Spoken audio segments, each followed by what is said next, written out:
Infinite corridor. The infinite corridor is a 251-meter 823 ft hallway that runs through the main buildings of the Massachusetts Institute of Technology, specifically parts of the buildings numbered 7, 3, 10, 4, and 8 from west to east. Twice a year, in mid-November and in late January, the corridor lines up lengthwise with the position of the sun, causing sunlight to fill the entire corridor. Named MIThenge, the event is celebrated by students, faculty, and staff. Significance.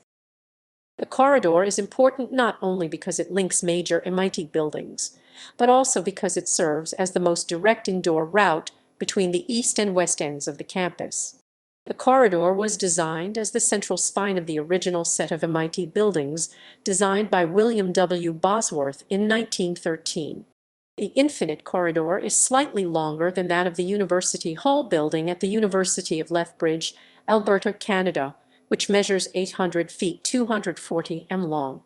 It is, however, significantly shorter than the so-called K Street in the Rost/Silber Log building of the Free University of Berlin, which measures about 320 meters 1050 ft. Etiquette. On occasion, students in the transport lab of the Department of Civil and Environmental Engineering (CE) have studied foot traffic in the infinite corridor as a safer, more accessible model of highway traffic. In 1997, one student report made the following observations about the informal rules that seem to apply to infinite corridor traffic. The rules of the road for the infinite corridor include: stay to the right, limit group size, pass on the left, form a line at bottlenecks, don't stop/slow down, no tailgating, traffic within corridor has right of way, no physical contact, and no eye contact. Hacks.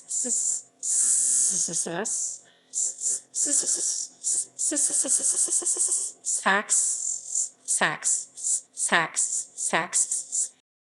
Because the heavy pedestrian traffic in the infinite corridor guarantees a large audience, it is a setting for some hacks practical jokes, especially those of a serial nature such as a series of Burma shave-style signs. The Mass Toolpike hack in 1985 involved placing traffic signals, lane markings, and highway-like signs along the length of the infinite corridor. An April Fool's Day post from the Alumni Association blog Slice of MIT suggested that the corridor floor would be replaced with a self-powering moving walkway made of piezoelectric tiles. Geography. Entrance. An outside grand stairway leads up from Massachusetts Avenue to Lobby 7, the main entrance to the infinite corridor. This location is often called 77 Mass Ave, an abbreviation of its official street address. The street itself forms the western boundary of the main or central campus. The MIT Student Center Building W20 is located directly across the street at 84 Massachusetts Avenue. Nearby bus stops serve MBTA buses from Harvard Square and from Back Bay across the Charles River via the Harvard Bridge, as well as various shuttle buses. Food vendor trucks often park in designated spaces near the entrance. Lobby 7. Lobby 7, so named because of its location in Building 7, formerly named the Rogers Building, is a large 100-foot 30 m vertical space open all the way up to the interior of the Little Dome. A carved inscription circles the space just below the base of the Little Dome and has been the subject of a hack. 4 empty pedestals occupy the corners of the square lobby. They were originally intended for large neoclassical figural sculptures, but are instead often occupied by students studying or occasionally playing live music. The infinite corridor begins straight ahead through the lobby, on the opposite side from the street. During the 1970s, 2 large pillars flanking the entrance to the infinite corridor were partially wrapped in paper and used by the liberal alternative advertising and somewhat less liberal pillar productions where students would scrawl responses to issue. A display of Air Force art was once withdrawn after vandalism in the lobby. Lobby 7 is frequently used for formally scheduled or impromptu concerts, as well as dance performances. Occasionally, performance art hacks or installation art hacks are cited in Lobby 7. Banners advertising campus events are often hung from the upper levels of Lobby 7, including the occasional hack banner such as "Don't Let the Grinch Steal Your Christmas" in reference to complaints about the campus Christmas tree. The cavernous interior space of Lobby 7 is frequently the site of hacks that require a large volume of unobstructed indoor space.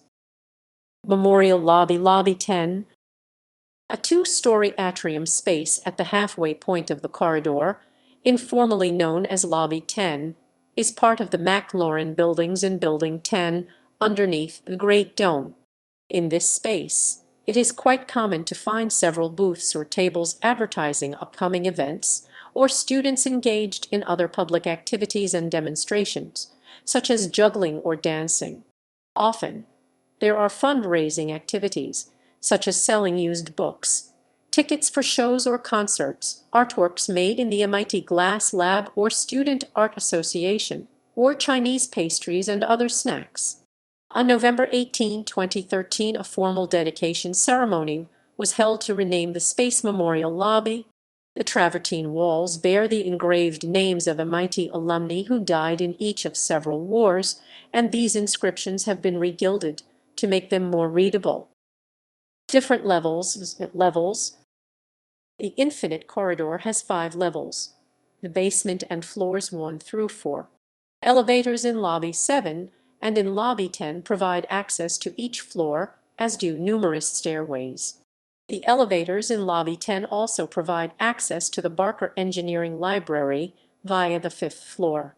In accordance with its U.S. location, MIT buildings usually use the American floor numbering scheme. The first floor, called the ground floor by some, is the most traveled level and is often the only one referred to as the infinite corridor. It is most of a floor above ground level at Massachusetts Avenue, the West End, Building 7, and in areas is a full floor up, with a parking lot entrance passing underneath. This entrance crosses the basement level corridor at grade between buildings. At its east end in Building 8, it is also about half a floor up. The basement infinite corridor mirrors the first floor passage, but connects to the extensive below-grade system of tunnels connecting many buildings. Displays. The walls lining the infinite corridor were painted stark Institute gray with black doorway trim until spring 1970, when a number of wall murals appeared. With 2 notable exceptions, the paintings were soon replaced by bulletin boards and enclosed display cases, which remained largely unchanged for several decades. A summer 2010 renovation installed more durable boards and more clearly marked many portions of them as reserved for exclusive use by one specified student, activity, or another. The cashier's office wall was painted as a giant dollar bill for over 25 years and was itself the subject of a number of non-destructive hacks.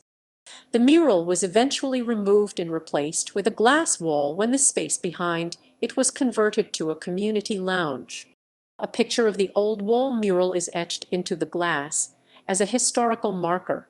The oldest remaining wall mural near the admissions office is an early 1970s style colorful painting of a multicultural group of people walking quickly, painted by Andrea H. Pritchard, wife of physics professor David E. Pritchard.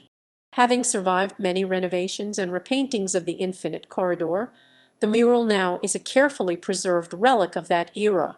Some adjacent laboratories, notably those of the Department of Materials Science and Engineering DMSC, Course 3, now have floor-to-ceiling glass walls and large posters or display cases explaining some of their research activities and course offerings. This is a natural result of the DMSC's facilities location surrounding the eastern end of the infinite corridor. In 2018, Professor Richard Binzel installed a 130 billion ratio solar system model along 200 meters 660 FTA of the infinite corridor at the 3rd floor level. Each full-color plaque shows the to-scale size of a planet, along with an enlarged image and some basic data. At the scale of the model, the speed of light reduces to 1 cm/sec, a fast snail's pace, so that by walking normally, a viewer can attain warp speed, exceeding the cosmic speed limit. MIThenge.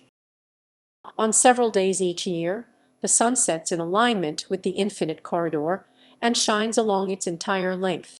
This is known as MIThenge, a reference to Stonehenge's alignment with the sun, although the type of alignment bears a closer relationship with that of Newgrange and Nicho in that the sunlight passes through the mass of the buildings rather than through the standing stones of Stonehenge. Hey, and hey, I. These alignments occur on several days around January 31 and November 11. The phenomenon was spotted, calculated, and popularized in 1975-76 according to a Sky and Telescope article, and the naming convention follows, that coined for MIThenge. A less-known alignment with the moon also occurs, but it is more subtle and more difficult to observe. Although in alignment with the corridor during the summertime months, the sunrise cannot be observed then, due to visual obstructions at the eastern end of the infinite corridor. A campus newspaper, The Tech, has published etiquette and viewing suggestions for first-time observers. Several online videos offer different perspectives on the phenomenon and on the observers. Demonstrations. During the 1960s, a common technology day demonstration used the unobstructed length of the corridor to demonstrate the speed of light in a simple, direct way. A strobe light photocell and oscilloscope were positioned at one end of the corridor and a mirror at the other. The round-trip time was about 2 microseconds. The photocell picked up both the direct and reflected flashes. The flash duration being well under a microsecond, the result was 2 nicely separated pulses on the oscilloscope screen, which could be measured to compute the speed. In popular culture, science fiction author Joe Haldeman, who taught writing at MIT for decades, discusses the infinite corridor in his 2007 novel The Accidental Time Machine.